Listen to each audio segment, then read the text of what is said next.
Hey, I hope you're doing well. It's time for today's edition of The Thought Project. Just so you know, I came up with the full title for it now. I've been using that title throughout the show's development. I thought it was time to give it its official title, so you all know. I'm going to cover two really quick topics today. It's not going to be that long a show. But basically, I saw there was the indictment recently on Trump, and I'm not a legal expert. I'm just somebody who's had a lot of life experience. But when I look at the indictment on Trump, and the one thing I've always discussed with actual lawyers whenever they ask me about him and my current life in the past, which is everything I've been through, because currently I get asked about a lot of things.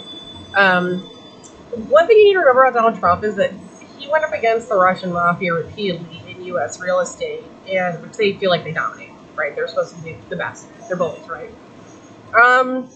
I went up against him and he called him out a lot, and that's where much of the investigations came from with him, because they kept trying to accuse him of collusion. And the Russians are very big on trying to make things that don't really matter very much or mean anything mean something. They tend to drive people crazy with it, or mostly are annoying, but sometimes they get people dragged into court. And I'll be very curious to see how the case turns out with Stormy Daniels or Stormy McDaniels or Stormy, or whatever that one's name is. I don't care. Because he's gone up against some really disgusting and shady people in the past, and he's alive. And he's alive with money and a wife and kids, and he's been president at least once in the U.S. And that's not to say that I'm riding the Trump train or any of it. I'm just saying I'm always curious when people are sort of overly quick to crow with joy over his failures, because those always turn out to be something completely different. And some of the outlets that have been covering him in the media are run by Russian assets who either been exposed or haven't yet to be exposed, or one just knows and doesn't pay attention to them. So that's why you have to be careful when you read the news, because a fair amount of the U.S. media is not to be trusted. There are certain outlets you can trust, that I pointed out before, especially anything that's run by the English, even if it's their U.S. bureau. I actually had a friend who made it at one of the English publications. I haven't talked to her in years, but she was somebody I knew when I was involved in politics in D.C. back in my early 30s. I told her which outlets to go after. She wanted to be with the Russians, so she did. She found one to work for him. She was usually pretty happy. We weren't like best friends. Actually, she's probably more like somebody you'd call like a networking acquaintance. But the point is, I knew her and I gave her the advice, because I'm nice like that. I have to reference the video I made earlier this week where I got a little bit upset, because it's important to note that I was never actually engaged to or married to the man that the government has come to me repeatedly over. And I want to be really clear here that it's not my one legal ex-husband. I have an actual legal ex-husband. Like, we have documentation, we were married, we're divorced. Not a long marriage. And he is no way comparable to this man that I've been questioned about so often. And I've never had to write up any plans for who was married or not married or anything. But it's problematic because this guy, he tried to force a marriage contract with me and wasn't able to have it, and the Department of Justice just said, forget it. I'm not going to let you try to force a contract. He still managed to spend a fair amount of time extorting from me, and then, of course, the government's been tracking the whole thing, and Department of Labor put a stop to the tracking of. They even having to track it because the actual labor trafficking ended years ago, but nothing has really been settled yet, so I have a pass to make these films, little shorts pretty well. But what I want to address is that his first wife received a very large settlement for her divorce. Well, here's the problem with that.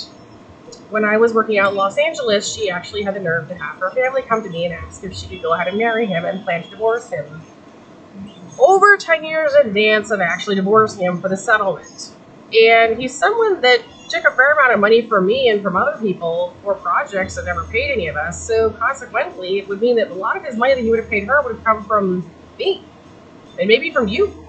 And maybe from a whole bunch of other people that never got paid by him for work. And now she's with some other multimillionaire or millionaire guy, and it's just supposed to be cool that she's collecting a huge settlement when she very clearly went after other people in advance. There's nothing more weird than a woman coming after you and saying, I want to marry that guy, I'm going to divorce him for a bunch of money. Can you please get out of the way? And you're already trying to figure out how to get away from the guy anyway. It's like, none of it made any sense. It was just too weird. And so I turned that over to the U.S. government as well, but I'd say it's well past time for her to have to go through an investigation. if there's anybody who needs to be put through it and asked repeated annoying questions for like decades of their life, it would have to be her, because that's just crazy making behavior, and it's bizarre. Like, come on, that's not acceptable behavior, and it's not acceptable. I mean, in the land of sketchiness and weirdness, it's one of the sketchiest, weirdest things you'll ever come up with. Like, what was she even thinking? She wasn't.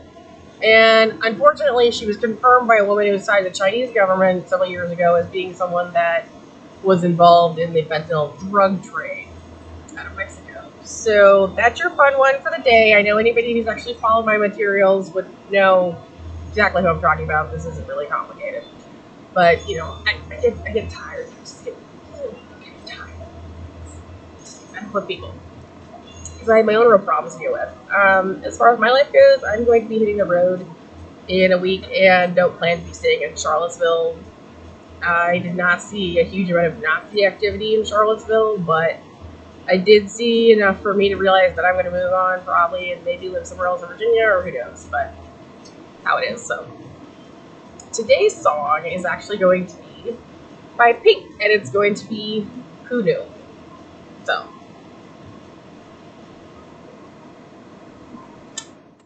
you took my hand, you showed me how, you promised me you'd be around. That's right. I took your words and I believed in everything that you said to me. Yeah, that's right. If someone said 3 years from now you'd be long gone, I'd stand up and punch them out. 'Cause they're all wrong. I know better. 'Cause you said forever, never, who knew? Remember when we were such fools and so convinced and just too cool? Oh no, no, no. I wish I could touch you again. I wish I could still call you a friend. I'd give anything. When someone said, count your blessing now, but they're wrong gone, I guess I just didn't know how. I was all wrong, but they knew better. Still you said forever, ever, who knew? I'll keep you locked in my head until we meet again. Until we meet again. I won't forget you, my friend. What happened? If someone said 3 years from now you'd be long gone, I'd stand up and punch them out. 'Cause they're all wrong, and that last kiss I'll cherish until we meet again. And time makes it harder. I wish I could remember, but I keep your memory. You visit me in my sleep. My darling, who knew? My darling, who knew? Who knew? I have no idea if that was the best version of Pink's song or not, but that's my interpretation of it.